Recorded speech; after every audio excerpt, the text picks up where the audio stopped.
This is Northwest Reports. I'm Maleeha Syed. Today we're talking to Lizz Giordano about what it was like to report on an alleged labor trafficking case that left 24 Filipino fishermen stranded at the Westport Marina.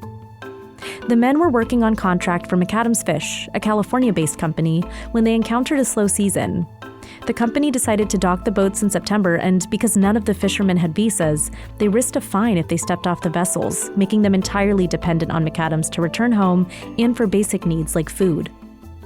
The men eventually spent 3 months stuck on these boats. During this time, they didn't receive a majority of their pay. In this episode, we talk with Lizz, who collaborated with Farah Eltohamy and Jaelynn Grisso to tell this story, about what it was like to meet the fishermen in person, the trip they took to Westport to see where these men were stranded for so long, and the tip that led them to this story in the first place.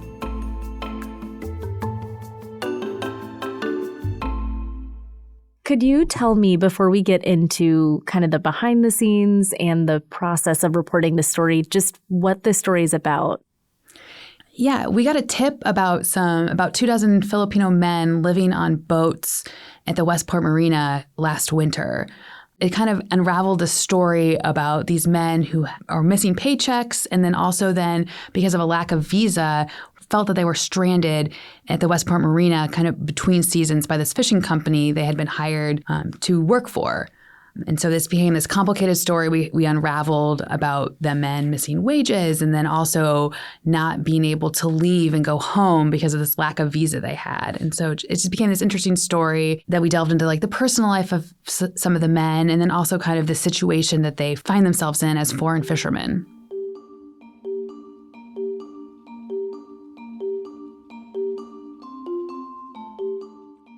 So it's not required for these fishermen working on U.S. vessels to have a visa.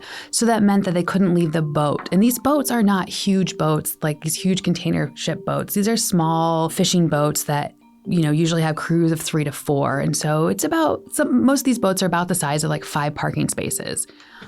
And technically, these men weren't allowed off the boats onto the dock. In past years, it seems that the men were allowed a little bit more leeway. They were allowed to get off onto the dock and off into other boats and then allowed to use the marina bathroom. But how it's explained to us is a change in leadership by the Customs and Border Patrol that now the men were just confined to their own boats. And some men had like 2 or 3 other crewmates that were there with them that they would eat with and exercise with and pass the time with. And some men were just there by themselves. They communicated sometimes over the radio and sometimes they shouted across the boats. But some men had very little interaction with other people for these 3 months they were there.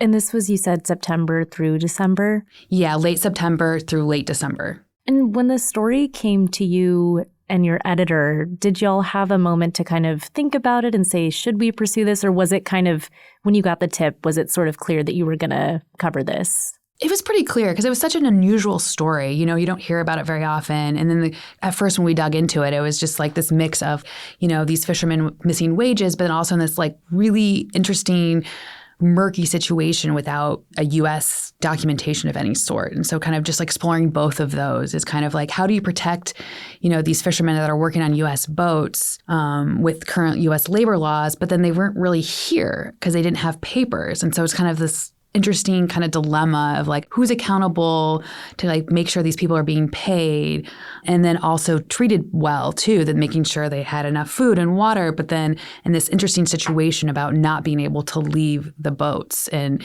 advocate for themselves or go find help or, even ask people is this an okay situation?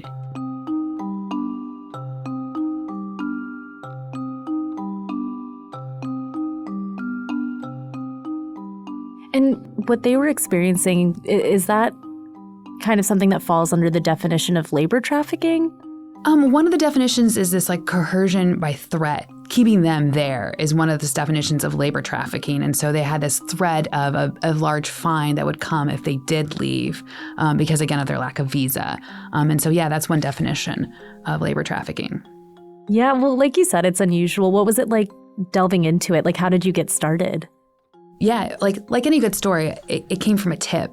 And this one came from the Filipino community that kind of rallied and gathered around these men. A lot of the Filipino community are fishermen and, they love the water, they love the ocean, they love Westport. And to find out that it's happening to find the situation happening in their backyard, for a lot of it was very disheartening. And the story has so many, like you said, just so many moving parts, and there's so many people. But who were some of the people that you spoke to for this story to understand what was happening? Yeah, we spoke to 6 of the 24 men that remained that decided to stay and kind of be part of the investigation that's happening about the labor trafficking and their wages. We talked to numerous people in the Filipino community, some of them that lead advocacy organizations, some of them are just part of the Filipino American community. We talked to an advocate for seafarers who usually works with seafarers on big cargo ships. We talked to, who else we talked to? We reached out to all of the U.S. agencies that might have jurisdiction over this. We talked to Homeland Security and the Coast Guard and the U.S. Attorney's Office. And yeah, we even talked to one of the fisherman's wife a little bit to kind of have that impact back home, just a little bit as they video chatted. It was really interesting to getting to know some of the men kind of on a personal level too. Well, when we were in the office, like I was here, I think a month ago is when a couple of the fishermen actually came into the office to interview in person, and there was an interpreter on site. What's the purpose of that? Like having people come in person to sit and talk about their stories? Like what's the value of that versus chatting virtually? Yeah, it's a very personal story the men were telling, about feeling stranded and abandoned and not knowing what was going to happen. And I always want to do these interviews in person, like these very personal stories to make sure the person knows that I'm giving them the time and attention it deserves. And also just, you can't build a relationship like that over the phone. We also, again, we wanted an interpreter. A lot of these men spoke very good English, but we wanted them to feel comfortable explaining their situation in a language that they're very comfortable in. So they didn't have to think about how to tell their story and what English word to use, so they could just explain it how they're most comfortable. And so that was really important to do. And then we needed to do that in person because it's a lot of moving parts. It's a lot of people. And also bringing the men in is they got to meet me too. It's a lot to tell somebody your story, especially somebody you don't know, and trust them that they're going to correctly tell their story, or just again, just to show the men like how important it was for us to tell their story and how important we thought the story was to get out there. To show up in time. And it wasn't the first time we met with the men. We met with them a week prior just to get to know them, to get a little bit more background information on them, and then also for them to meet us, again, to kind of start building that trust as we go into like the deeper interview and we, talk more about their personal lives and kind of what happened through this very difficult and stressful time they went through. Yeah, and in this story, like, there's so much going on and it required a lot of investment. And you also reported on it with 2 other journalists who are also on the investigative team. Why did y'all collaborate on this story? Why was it important to have a couple of people covering this? Well, I think Cascade PBS just thought it was a really great story and they wanted, not a really great story, but an important story. They wanted to tell it on a lot of different levels. They wanted a video component. And so that's why Jaelynn was involved. And then obviously the written component, the investigative desk does that. And so I think just to be able to wrap our heads around how big this story and how complicated it was, it's nice to have another reporter working with you, bounce ideas off of, to do a little bit of the reporting on their own or a little bit of the research on their own, and just to make sure we're getting it all right, because it's also a story we wanted to get out there pretty quickly, just to have it out there, because it's an important story to tell, kind of this like where these men are, and especially as the new fishing season's coming, like it's going to start next month. And so, is this just going to be the same cycle over and over? We're going to have another group of 24 Filipino men living on boats at the whim of their employer, or is something going to change, or is, are we going to be able to see something different happen? And did all 3 of you, so you, Farah, and Jaelynn, did you all go to Westport together? Yeah, we all went to Westport together. When did you do that? Early March we went. What was that experience like, and why did you go? I think it was important to write the story to kind of know where these men were for so long, because this is their big experience, right? This is where they were stranded and felt abandoned for so long. And so just to give it some context, what was it like? Exactly how big are these boats? We heard they weren't huge, but it's different when you actually go there and you see how small they are, and then how much of the boat is taken up with fishing equipment. So how much livable space is there? And then you think about the winter. These men are from a very different climate, and so they weren't outside on the boat exposed all winter there, right? I wouldn't be. And so just the idea of being able to kind of put yourself in their shoes and see kind of where they spent all this time. Like, what were they doing with this time? What could they see from their boats? What could they hear? And so I think it was important to put ourselves in that kind of context, kind of immerse ourselves as much as possible. That's something, it was apparent to me just in this story, is these are all individuals who are vulnerable on so many fronts. They're in a new country. There are some language barriers. What was it like kind of starting the reporting process and acknowledging all of these factors? How did you navigate this with sensitivity? What did some of those conversations look like between you and the reporters, you and your editor?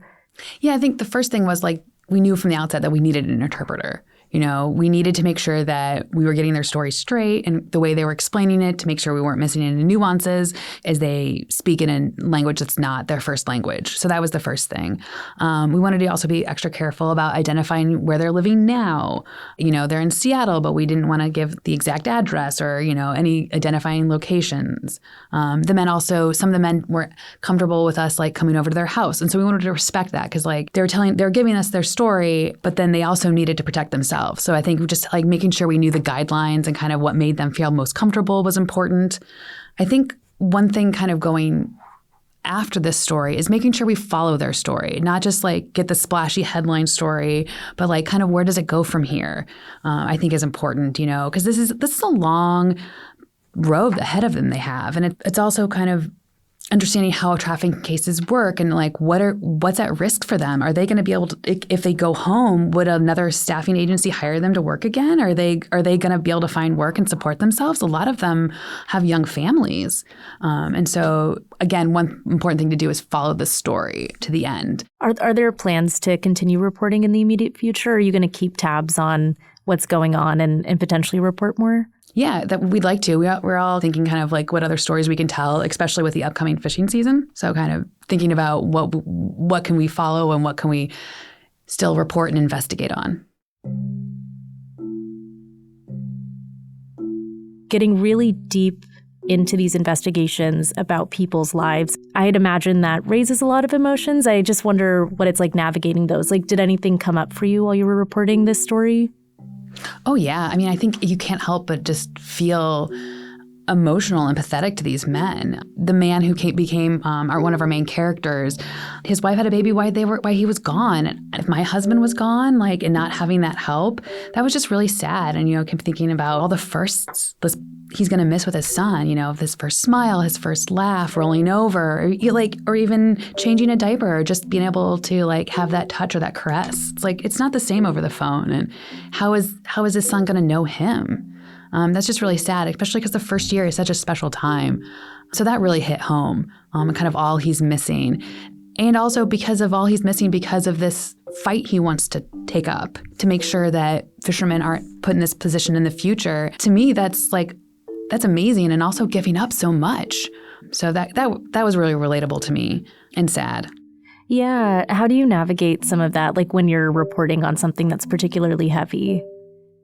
I just remember how important it is to kind of, again, get that story out and tell people what's going on. Just knowing that people are going to read a story about this and read my story and kind of hopefully take away the same things I took away. Were there any things that were unexpected? When you were reporting on this and you, Jaelynn, and Farah were talking about the story developing and unfolding before your eyes, were there things that came up or kind of took you in a different direction? I wouldn't say different direction, but again, the fact that these men didn't need a visa was just really surprising to me. You hear a lot of agricultural workers coming in and they need their visas and all that. And how's this, I don't want to say loophole, but there's just this hole in U.S. law that kind of leaves these men open for exploitation because of this lack of visa. That was really surprising to me. And then again, living in the Pacific Northwest, I eat a lot of fish, I eat a lot of sushi. I never really thought about where does my fish come from and who's catching it and how is it caught? And so that was really eye-opening too, that even, these stories that I report on and these men that are not living that far away from me are supplying the fish I eat and kind of what it takes for these men to do that. It's got to be hard to be separated from your family, 9 months out of the year or most of the year. Also, what surprised me is how tight-knit the Filipino American community is here. They all seem to fish, and they all seem to know each other in a sense. And they really rallied for these men, and they're supporting their legal fight, and they're supporting their living situation, making sure they're comfortable here. And so it was really fun to see just kind of how that community rallied around them. Is that how you got in contact with the fishermen? Yeah, somebody reached out. It was a Filipino-American writer who reached out to Crosscut, who I guess they reached out to her, and she's like, well, I don't really do that kind of writing, but let me help you find somebody. And so that's how it happened. And you're like, and I think people are always surprised that stories start with a tip, but a lot of stories start with a tip, you know? And you named a bunch of agencies that were involved or that you spoke to for this story. What was it like navigating all of those and trying to sort of go through all of the bureaucracy on top of telling these men's stories? That was one of the hard parts, is trying to get the verification that there was some sort of investigation happening. You know, just emailing all these agencies and talking to all their PR people. It was difficult. I didn't get a lot of response. Maybe then in the end it was easy. I don't know. I did get my first I cannot confirm or deny email, which I think is a rite of passage for a lot of journalists. And so that was interesting. But I think we ended up being able to verify it through some documents we have. But yeah, it was hard to kind of keep going and be like, is there an investigation? Is there something going on? Like, what are we seeing that like other people aren't? And so that was really hard. But I think having that verification helped. And then also we were able to talk to the lawyer of the fishing company, and they told us some stuff, and then the men told us some stuff. And so we were kind of able to piece some stuff together and I think have some good verification and then the documents that we were able to obtain. And the story itself, I mean, it's long. There's a lot in there. Readers are going to be able to glean a lot from it. But was there anything that didn't make it in that you were originally planning to put in or maybe just decided wouldn't fit? Oh, a lot didn't go in. I mean, it's already longer than I wanted it to be. So I hope people read it. I hope people stick through the end. But yeah, there's always stuff that we can't fit in. And there's always like nuances. Like, you know, there's a dispute over were they going to be paid according to the contract or this other way that the fishing company often pays men because they usually end up making more money especially if it's a good season. And so it's just like, it is a very important part of the job is to distill it down. What is important? What does the reader really need to know? And so a ton never makes it in. And then like a lot of it's wonky too. And a lot of it's like, I don't know how to go into it and explain it, without losing readers. That's one of the hardest parts is to write short and to write, distill it down and to make it sure this is just what the reader needs to know. But that's very difficult. Is there anything looking back on the past month plus that you've been reporting on it? Is there anything that you would have done differently with the story? I wish I had more time to spend with the men, just to get to know them more personally, get to know about their families. That would have been nice, just to get them to know them outside of this whole situation, because they're more than this.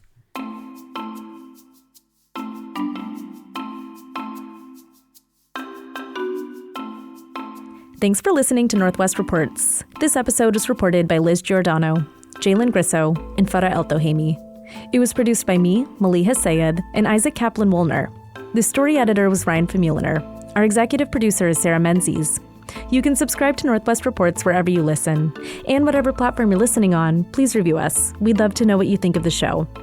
Also, if you would like to support the work we do at Cascade PBS, whether it's our lineup of podcasts, the video docuseries we stream every week, or the in-depth reporting we deliver every day, go to crosscut.com/membership. In addition to supporting our journalism, members receive complete access to the on-demand programming of Cascade PBS. For the latest political, environmental, and culture news from the Pacific Northwest, visit crosscut.com. That's also where you'll find the story we discussed today. Northwest Reports is a product of Cascade PBS. I'm Maleeha Syed. We'll be back soon with another episode.